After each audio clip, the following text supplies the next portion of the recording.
you know what this month celebrates? Valentines? Yeah, but most importantly, it's Black History Month. Okay. Hey, Roger, speaking of, do you know who created the first light bulb?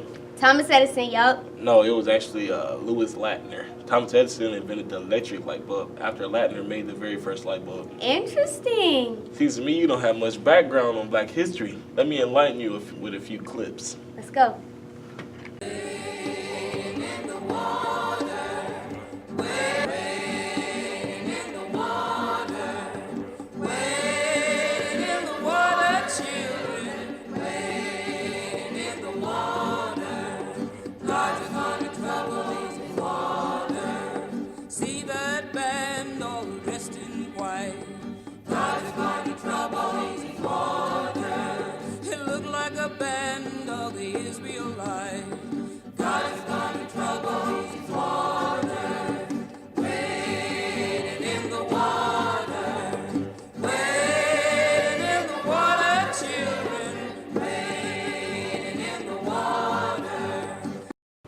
Shirley Chisholm was an American politician, educator, and author.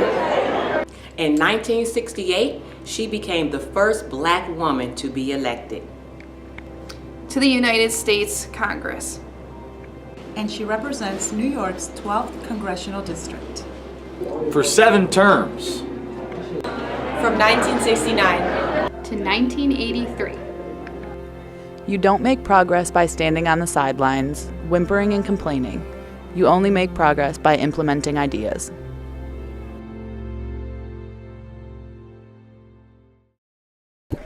Thurgood Marshall played an important role in the evolution of American society and the equality in the country. Thurgood Marshall was born in Baltimore, Maryland, July 2nd, 1908. His father was a railroad worker and his mother was a teacher. His parents instilled in him an appreciation for the American Constitution and the rule of law. He graduated high school early in the top third of his class. After high school, he went to Lincoln University, but even after that, he wanted to further his education more.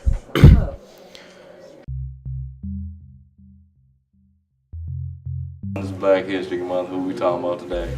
Have you ever heard of Mae C. Jemison?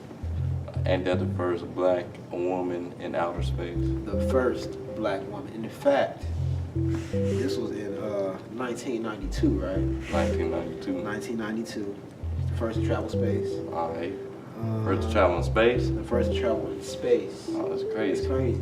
It's not first ever, but first for our country. Oh yeah, I think I heard about her now. Yeah, she had a 5.0 GPA. Didn't she conduct experiments on weightlessness and sickness in space? She did. Yeah, she did. Teaching me something now. Yeah, that's crazy. That's crazy. Yeah. That's crazy. That was crazy. All right, man. So what did she study in college? Well, I believe she studied astronomy and medicine. I heard she was a high honor student while attending Stanford. A high honor student? A high honor student. I think I did learn something about her. Yeah, you did. She got her medical doctor's degree in 1981. 1981? That's the year my dad was. Yeah, that is a year. I cut that out. She's a highly successful woman and did make things for our culture. That's pretty nice. Well, yeah. So we need more Black women to do better things in life. Like, we need y'all to stand up, study your books, work hard.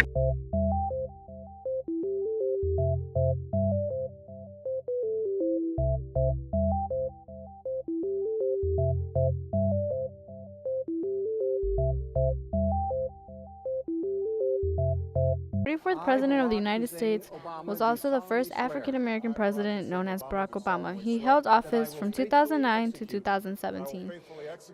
The office of President of the United States. The office of President of the United States.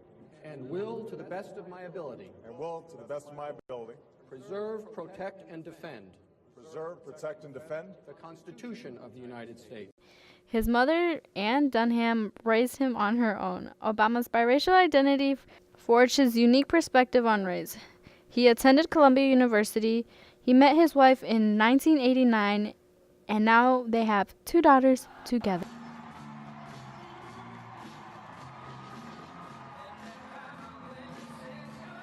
He attended Harvard Law and became the first Black president of the Harvard Law Review. He became a U.S. Senator in 2004. Obama defeated John McCain to win presidency on November 4, 2018. He had the biggest Affordable Health Care Act in decades, known as Obamacare. Before the age of 40, Madam C.J. Walker business became a $1 million cosmetic manufacturing company. Madam C.J. Walker was the first black African American woman to be a millionaire due to her hot comb she invented and the perm she invented. She also used to go to different neighborhoods to help other black African American women with their hair. Madam C.J. Walker started her hair care line products because she herself suffered from a hair loss condition where she had lost all of her hair. So she wanted to help the African American females in pursuing their hair.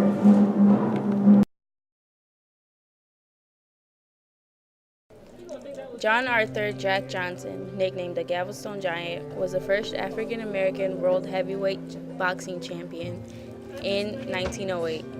Johnson held on to the title until 1915 and continued to box until he was 50. Johnson was born in Galveston, Texas in 1878. Johnson was the son of ex-slaves and he was the third of 9 children. After a few years of school, Johnson went to work as a laborer to help support his family. Most of Johnson's childhood was spent working on boats in Galveston. By the time he was 16 years old, Johnson went on his own, traveling to New York and Boston before returning to his hometown. His first fight came around this time, and Johnson won and got only $1.50. Not long after this fight, he earned $25 for managing to stick out 4 rounds against professional boxer Bob Thompson. Overall, Johnson's professional record was 73 wins, 13 losses, and 10 draws, 40 of his wins being knockouts. Unfortunately, on June 10, 1946, Johnson died in an automobile accident in Raleigh, North Carolina, at age 68.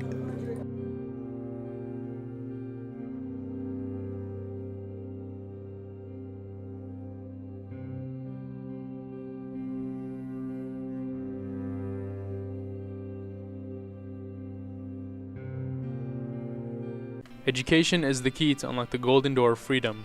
George Washington Carver was one of the most prominent figures of the early 1900s. Born into slavery, most likely around June 1864, his exact birth date cannot be verified due to being born into slavery. Carver was the face of ingenuity, proving the transformative potential of education. Graduating from Simpson College, Carver majored in chemistry and developed hundreds of products, for example the use of the peanut, sweet potato, and soybean. Considered a master at crop rotation, his excellent choice-making and logic helped thousands of southern crop farmers keep their soil fertilized and ready for the harvest season. With such a developed way of thinking, Carver had ways of educating young farmers on agriculture importance and preservation like no one else could. Often looking at the crops from a different perspective, this allowed Carver to seek and prevent problems pertaining to the crops that would have otherwise occurred without warning.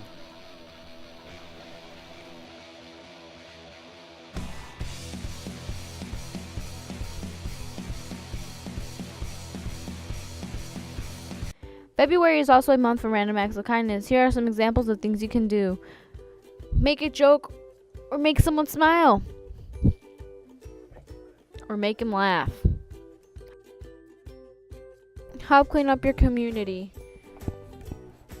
You can also do a chore for someone. Donate money or pay for someone else. Also, you can donate care packages to soldiers.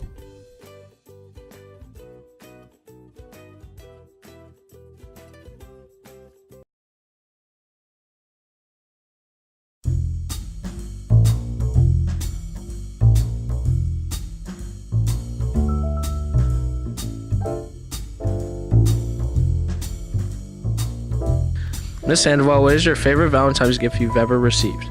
Well, today I received a wonderful, beautiful ring from my friend Miss Carol Raymer as a surprise. So right now, this is my favorite Valentine's gift. Thank you, Miss Raymer. All right, Miss Reyes, what's the best Valentine's gift you've ever received?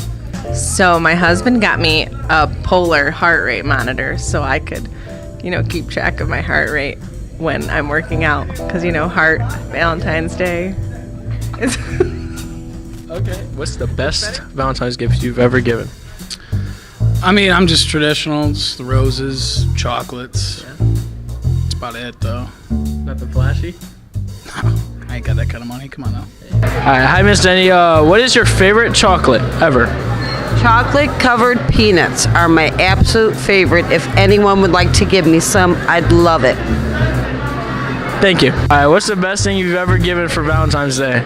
Well, Zach, this year I gave you a passing grade for Valentine's Day.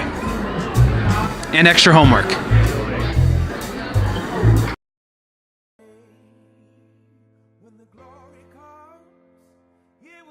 Hiram Revels was born of free parents on September 27, 1822, in Fayetteville, North Carolina. His early education was limited, since it was illegal in North Carolina at that time to teach African Americans, slave or free, to read or write. As soon as he was able, he moved to Union County to further his education at a Quaker seminary. After completing his work there, he moved to Ohio to attend another seminary. Eventually, he moved to Illinois and graduated from Knox College at Bloomington. In 1845, he was ordained.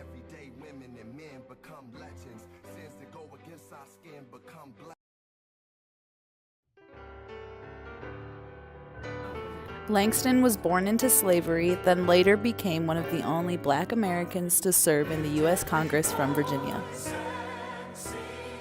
From 1877 to 1885, Langston was the U.S. Minister to Haiti in charge of the affairs of San Domingo.